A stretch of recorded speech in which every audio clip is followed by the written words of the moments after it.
M ಮಾಡ್ಲಕ್ ನಾನು ಇದ್ದೆ ಅವಾಗ. ಅವ್ರಿಗೆ ಈ ದುಡ್ಡು ತಗೊಳಕ್ ನಾನು ಇದ್ದಿಲ್ಲ, ದುಡ್ಡು ಅವರೇ ತಗೋತಿರು ಡೈರೆಕ್ಟ್. ಎಲ್ಲೆಲ್ಲಿ ಎಷ್ಟೆಷ್ಟು ನೋಡಿರೋ ಅಂತ ನನಗೆ ಕೂಡ ಗೊತ್ತಿದೆ ಅವ್ರಿಗೆಲ್ಲ. 100% ಕೈ ಜೋಡಿಸಿದ್ರು ಅವರು. ನಾನು ಮೊದಲು ಕೂಡ ಹೇಳಿದೆ, ನಾನು ಅವ್ರು ಯಾವಾಗ ಎಷ್ಟೆಷ್ಟು ದುಡ್ಡು ತಗೊಂಡಾರೋ ಅವ್ರ ಮನೆಗೆ ಏನೇನು ಕಾರ್ಯಕ್ರಮ ಮಾಡ್ಕೊಂಡ್ರು ಅಂತೂ ಕೂಡ ನಾನು ಹೇಳಿದೆ ಅವಾಗ. ನಿಮ್ ಪ್ರೆಸ್ ಮುಖಾಂತರನೇ ಹೇಳಿದೆ ನಾನು. ಅನೇಕ ಫ್ಯಾಕ್ಟ್ರಿ ಸರಿ ಇವ್ರದೇ ಒಳ ಒಪ್ಪಂದ ಇದೆ ಇನ್ನೂ ಕೂಡ. ಈಗ ಏನಾಗಿದೆ ಅಂತಂದ್ರೆ, ಈಗ ಸೋತಿದಾರ ಪಾಪ. ಈಗ ಏನ್ ಅವ್ರಿಗೆ ಮಂತ್ಲಿ ದುಡ್ಡು ಬರ್ತಿತ್ತು, ಫ್ಯಾಕ್ಟ್ರಿದವ್ರು ಆಗ್ಲಿ ಬೇರೆ ಡಿಪಾರ್ಟ್ಮೆಂಟ್ ಬಂದ್ ಆಗಿದೆ ಪಾಪ. ಅದು ಹುಚ್ಚುಚ್ಚು ಮಾಡೋರು ಅವರು. ಈ 3 ವರ್ಷ ಕಾಲದಲ್ಲಿ ಪ್ರತಿ ಒಂದು ಆಫೀಸರ್ಸ್ಗೆ ಹೋಗಿ ಕೇಳಿ, ಪ್ರತಿ ಒಂದ ಇಲಾಖೆಗಳಿಗೆ ಹೋಗಿ ಕೇಳಿ, ಪ್ರತಿ ಒಂದು ಇಂಡಸ್ಟ್ರಿದವ್ರಿಗೆ ಹೋಗಿ ಕೇಳಿ, ಯಾವೊಬ್ಬನು ಕೂಡ ಸಿದ್ದು ಪಾಟೀಲ್ ಅವ್ರು ಈ ತರ ಡಿಮಾಂಡ್ ಇಟ್ಟಿದ್ರು ಈ ತರ ಅಂತಂದ್ರೆ ನನಗೆ ಗೊತ್ತೇ ರೆಸಿಗ್ನೇಷನ್ ಕೊಡಕ್ ಸಿದ್ಧ ಇದ್ದೀನಿ. ಚಾಲೆಂಜ್ ಮಾಡ್ತೀನಿ ಅವ್ರಿಗೆ. 100% ಕೈ ಜೋಡಿಸಿದ್ರು ಅವರು. ನಾನು ಮೊದಲು ಕೂಡ ಹೇಳಿದೆ, ನಾನು ಅವ್ರು ಯಾವಾಗ ಎಷ್ಟೆಷ್ಟು ದುಡ್ಡು ತಗೊಂಡಾರೋ ಅವ್ರ ಮನೆಗೆ ಏನೇನು ಕಾರ್ಯಕ್ರಮ ಮಾಡ್ಕೊಂಡ್ರು ಅಂತೂ ಕೂಡ ನಾನು ಹೇಳಿದೆ ಅವಾಗ. ನಂದಿಲ್ಲ ಸಲ್ಲದ ಆರೋಪ ಯಾವುದು ಏನು ತಿಳಿಯಲೇನೆ. ಸ್ವಲ್ಪ ತಾವು ಕೂಡ ಹಿರಿಯ ಶಾಸಕರಿದ್ರಿ, ಸಚಿವರಾಗ ಅಂತ ಹೆಮ್ಮೆ ಪಟ್ಲಿ ಅಂತ ಹೇಳ್ತೀರಿ. ಇಷ್ಟು ಚೀಪ್ ಮೆಂಟಾಲಿಟಿ ಮಾಡ್ಲಕ್ಕ ನಿಮಗ ಆತ್ಮಸಾಕ್ಷಿ ಇದೆ ನಿಮ್ಮ ಹತ್ರ? ಇಷ್ಟು ಚೀಪ್ ಮೆಂಟಾಲಿಟಿ ಯಾರು ಕೂಡ ಮಾಡಲ್ಲ. ನಿಮ್ಗೆ ಏನಾಗಿದೆ ಅಂತಂದ್ರ 2023 ಚುನಾವಣೆ ಸೋತಿನ ಮ್ಯಾಕೆ ಕ್ಷೇತ್ರಕ್ಕೆ ಹಾಳಿಗೆ ಹ್ಯಾಂಗ್ ಮಾಡ್ಬೇಕು, ಜಿಲ್ಲೆಗೆ ಹ್ಯಾಂಗ್ ಹಾಳು ಮಾಡ್ಬೇಕು, ಅದು ಒಂದೇ ಇದೆ ಇವ್ರ ಬಲ್ಲಿ. ಅದು ಬಿಟ್ಟು ಏನು ಕೂಡ ಇಲ್ಲ. ಆಯ್ತು, ನೀವು ಹಿರಿಯ ಶಾಸಕರಿ, ಸಚಿವರ ಕೆಲಸ ಮಾಡಿರಿ, ಶಾಸಕರಿದ್ರಿ. ನಮ್ಮ ಕ್ಷೇತ್ರಕ್ಕ ಈ 3 ವರ್ಷದಲ್ಲಿ ಎಷ್ಟೆಷ್ಟು ಬಜೆಟ್ ತಗೊಂಡ್ ಬಂದಿರಿ? ತಮ್ಮದೇ ಸರ್ಕಾರ ಇದೆ, ಎಷ್ಟು ಬಜೆಟ್ ತಗೊಂಡಿಸಿರಿ ಅಂತ ಬಹಿರಂಗ ಪಡಿಸಿರಿ. ಇವತ್ತು ನಾನು ಮೊದಲ ಶಾಸಕನಾಗಿ ನಾನು ಎಷ್ಟು ಕ್ಷೇತ್ರಕ್ಕೆ ಕೆಲಸ ಮಾಡಿದ್ದೀನಿ ಅಂತ ನಾನು ಕೂಡ ಬಹಿರಂಗ ಪಡಿಸ್ತೀನಿ. ಇವತ್ತು ತಮ್ಮ ಮಾಧ್ಯಮದವರಿಗೂ ನಾನು ವಿನಂತಿ ಮಾಡ್ತೀನಿ, 2023 ಮೊದಲ ಯಾವ ಪರಿಸ್ಥಿತಿ ಇತ್ತು, ಇಲ್ಲಿ ಕಾರ್ಖಾನೆಗಳಿಂದ ಏನ್ ಅಫೆಕ್ಟೆಡ್ ಆಗ್ತಾ ಇದ್ವು ನಮ್ಮ ವಿಲೇಜಸ್ಗಳು, 2023 ಆಗಿನ ಮೇಕೆ ಯಾವ ತರ ಇದೆ ಅಂತ ತಾವು ಸಮಕ್ಷವಾಗಿ ಆ ಜನರ ಹತ್ರ ಹೋಗಿ ಕೇಳಿ. ಅವಾಗ ಏನ್ ಉತ್ತರ ಬರ್ತದ ಅದ್ರ ಇದೆ. ನಾನು ಅದೇ ಹೇಳ್ತಾ ಇದ್ದೀನಿ. ನಾನು ಯಾವಾಗ್ಲೂ ಕೂಡ, ಮೊನ್ನೆನೂ ಕೂಡ ಸ್ವಲ್ಪ ಯಾರು ನಮ್ದು ಇನ್ನೊಬ್ರು ಯಾರೋ ಪೊಲ್ಯೂಷನ್ ಬೋರ್ಡ್ದವ್ರು ಆಫೀಸರ್ಸ್ ಬಂದಿರು, ಯಾರೋ ಟ್ರಾನ್ಸ್ಫರ್ ಆಗಿ, ಅವ್ರಿಗೂ ಕೂಡ ಬಂದಾಗ ಒಂದೇ ಹೇಳಿದೆ, ನಮ್ಮಲ್ಲಿ ಇದ್ದಿದ್ದು ಸಮಸ್ಯೆ ಇದೆ. ಈ ಸಮಸ್ಯೆ ಆಗಲ್ಲಂಗ ತಾವು ನೋಡ್ಕೊಂಡು ಹೋಗ್ಬೇಕು. ಇಂಡಸ್ಟ್ರಿದು ಇವತ್ತು ಇಂಡಸ್ಟ್ರಿಗೆ ಹಾಕ್ಲಕ್ಕ ಸರ್ಕಾರದಿಂದ ಆದೇಶ ಮಾಡ್ತಾರ, ಅವ್ರಿಗೆ ಪರ್ಮಿಷನ್ ಕೊಡ್ತಾರ, ರನ್ ಮಾಡ್ಲಕ್ ಇದೆ.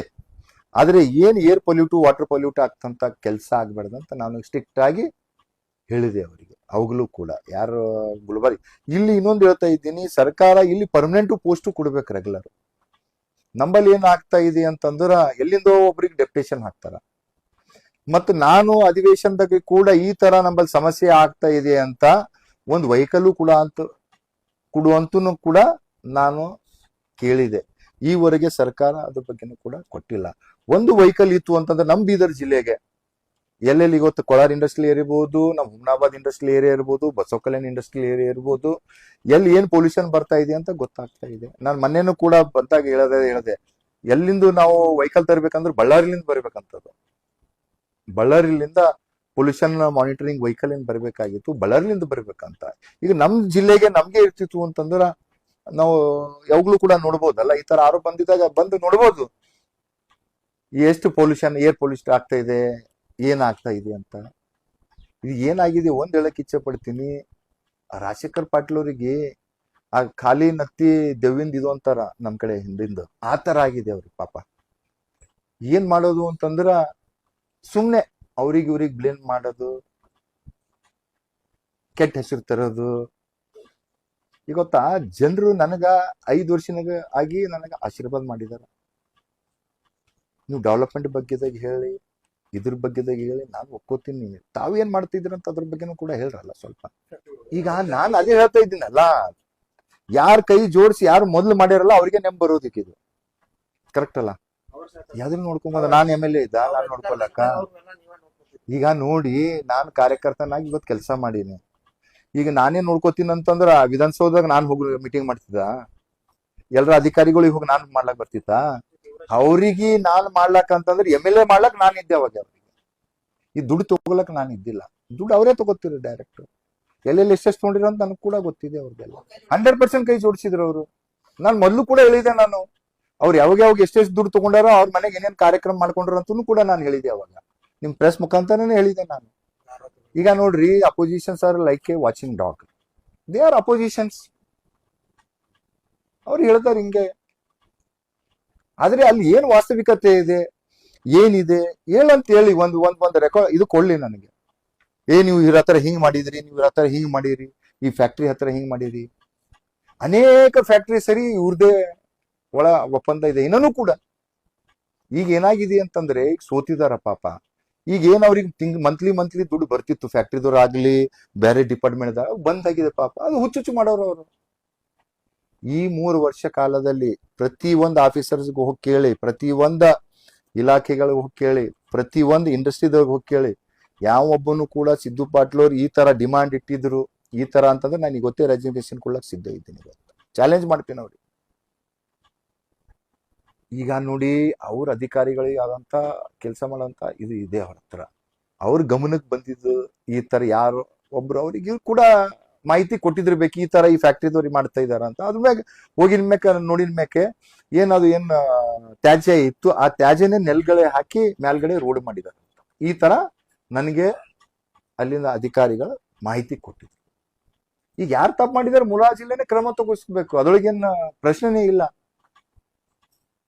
2024ದಾಗ ಸೀಸ್ ಆಗಿದ್ದು 2026 ಇದೆ, ಈಗ ಆಗಿದೆ ಅದು ಕೇಸು. ಮತ್ತೆ ಆ ಫ್ಯಾಕ್ಟ್ರಿಗೆ ನನಗೆ ಏನ್ ಸಂಬಂಧ? ಅದಕ್ಕೆ ಏನ್ ಅವನೇನ್ ಫ್ಯಾಕ್ಟ್ರಿದು ನಮ್ ನಮ್ ನೆಂಟ ಹಣ ಅಂತ ನಾನು ಹೋಗ ಫ್ಯಾಕ್ಟ್ರಿ ಉದ್ಘಾಟನೆ ಮಾಡೀನಿ. ಯಾರು ಉದ್ಘಾಟನೆ ಮಾಡ್ಯಾರ ಅವ್ರಿಗೆ ಬಗ್ಗೆ ಕೇಳ್ರಲ್ಲ, ಅವ್ರಿಗೆ ಕೇಳ್ರಿ ರಾಜಶೇಖರ್ ಪಾಟೀಲ್ ಅವರಿಗೆ. ಸರ್ ಮತ್ತೆ ಈ ತರ ಫ್ಯಾಕ್ಟ್ರಿ ಇದ್ದಾಗ ತಾವ್ ಹೆಂಗ್ ಹೋಗಿ ಉದ್ಘಾಟನೆ ಮಾಡಿದ್ರಿ ಅಂತ. ಅಲ್ಲಿ ಯಾಕೆ ಹೋದ್ರು ಅವರಲ್ಲಿ? ಈಗ ಯಾರು ಉದ್ಘಾಟನೆ ಮಾಡ್ಯಾರ ಅವ್ರಿಗೆ ಅಟ್ಯಾಚ್ಮೆಂಟ್ ಇರ್ತದ, ನನಗೇನು ಸಂಬಂಧ ಇಲ್ದೋ ನನ್ಗೆ ಅಟ್ಯಾಚ್ಮೆಂಟ್ ಇರ್ತದ. ಅವಾಗ ನನಗೆ ನೋಡ್ಕೊತಾ ಇದ್ದಂದು ನಾನು ಕೂಡ ಫ್ಯಾಕ್ಟ್ರಿಗೆ ಹೋಗ್ತಾ ಇದ್ದೆ. ಆ ಫ್ಯಾಕ್ಟ್ರಿಗೆ ಹೋದ್ ನನಗೆ ಪ್ರಶ್ನೆನೇ ಇದ್ದಿಲ್ಲ. ಆ ಫ್ಯಾಕ್ಟ್ರಿ ಓಪನ್ ಮಾಡಿದಾಗ ನಾನು ಭಾರತೀಯ ಜನತಾ ಪಕ್ಷದಾಗಿದ್ದೆ, ಅವ್ರು ಸರಿ ಇದ್ದಿಲ್ಲ. ನಾನು ಕಾಂಗ್ರೆಸ್ ಪಕ್ಷದಾಗಿದ್ದಿಲ್ಲ, ಅವಾಗ ಭಾರತೀಯ ಜನತಾ ಪಕ್ಷದಾಗಿದ್ದೆ ನಾನು. ಅವ್ರು ಹೋಗಿ ಮಾಡಿದಾರ. ಮತ್ತ ಅವ್ರು ಎಷ್ಟು ದುಡ್ಡು ತಗೊಂಡು ಮಾಡಿದಾರ ಅದ್ ಕೇಳಿ. ಇನ್ನೊಂದು ಹೇಳಕ್ ಇಚ್ಛಾ ಪಡ್ತೀನಿ, ತಾವು ಕೂಡ ಮಾಹಿತಿ ತಗೊಳ್ಳಿ. ನಾನು 2023ನಲ್ಲಿ ಶಾಸಕನಾಗಿದ್ದೀನಿ. 2023ಲಿಂದ ಈವರೆಗೆ ಎಷ್ಟು chemical factory, tyre pyrolysis factory ನಂಬಲ್ ಪರ್ಮಿಷನ್ ಕೊಟ್ಟಿದ್ದಾರೆ ನೋಡಿ. ಮತ್ತೆ 78ರದಾಗ ಅವ್ರ ರಾಜಕೀಯ ಪ್ರಾರಂಭ ಆಗ್ತು, ಅಲ್ಲಿ ಹಿಡಿದು 23ವರೆಗೆ ಯಾವ ಕೆಮಿಕಲ್ ಫ್ಯಾಕ್ಟ್ರಿಗಳಿಗೆ ಪರ್ಮಿಷನ್ ಕೊಟ್ಟಿದ್ದಾರೆ, ಏನೇನು ಕೊಟ್ಟಿದ್ದಾರೆ ಅದು ಕೂಡ ಮಾಹಿತಿ ನೋಡಿ. ತಮಗೆಲ್ಲನೂ ಕೂಡ ಗೊತ್ತಾಗ್ತದೆ. ಫ್ಯಾಕ್ಟ್ರಿಗಳು ನಾನು ಶಾಸಕನಾಗಿನ ಮೇಕೆ ಸರ್ಕಾರ ಮ್ಯಾಗೆ ಒತ್ತಡ ಹೇರಿ ಬಂದ್ ಮಾಡಿಸಿದೆ. ಅದು ಆಗಿನ ಮೇಕೆ ಎಲ್ಲೆಲ್ಲಿ ಫ್ಯಾಕ್ಟ್ರಿಗಳದಾಗ ಇಲ್ಲಿಗಲ್ ಆಗಿ ಮಾಡ್ತಾ ಇದ್ರು ಅವ್ರ ಮ್ಯಾಗ ಕ್ರಮ ವಹಿಸ್ತಿದಾರ.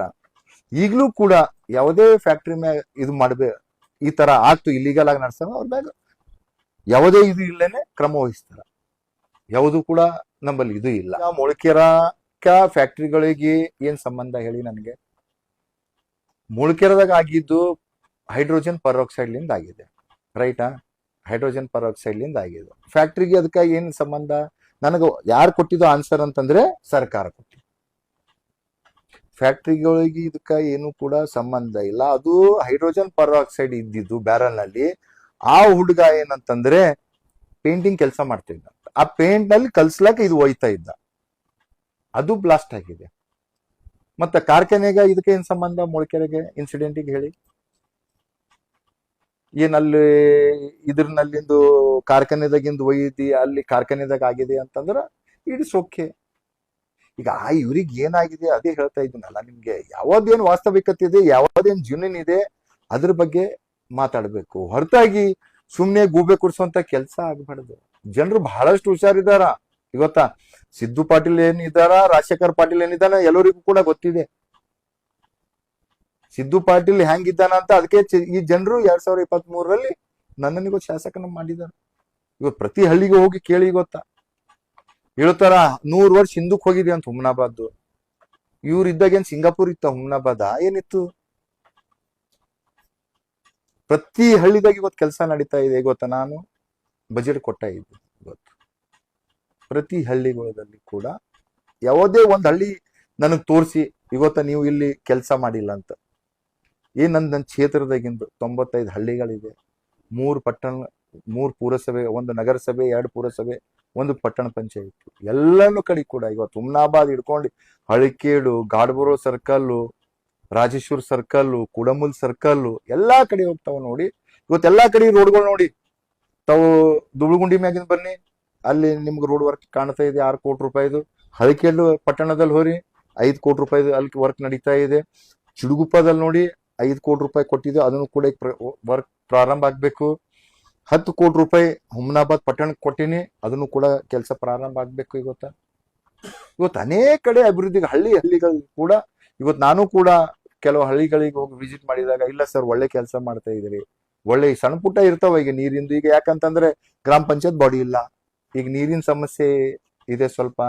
ನಾವು ಮೊನ್ನೆ ಕೂಡ ಈಶ್ವರ ಖಂಡ್ರೆಗೆ ಹೋದಾಗ ಇದ್ರ ಬಗ್ಗೆ ಪ್ರಸ್ತಾವನೆ ಕೊಟ್ಟೆ, ಸರ್ ನೀರಿಂದು ಯಾಕೆ ಮಳೆ ಇಲ್ಲ, ಈಗಾಗಲೇ ಜನರು ನೀರಿಗಾಗಿ ಇದು ಮಾಡ್ತಾ ಇದಾರ, ನಾವು ಮೊದಲೇ ನೀರಿಂದು ವ್ಯವಸ್ಥೆ ಮಾಡ್ಕೊಂಡು ಹೋಗ್ಬೇಕನ್ನೋದಾಗ ಅವರು ಕೂಡ ಸ್ಪಂದನೆ ಮಾಡಿ ತಮಗೆ ಏನ್ ಬೇಕು ಸಹಕಾರ ಮಾಡಿಸ್ತೀವಿ ಅಂತ ಅವರು ಕೂಡ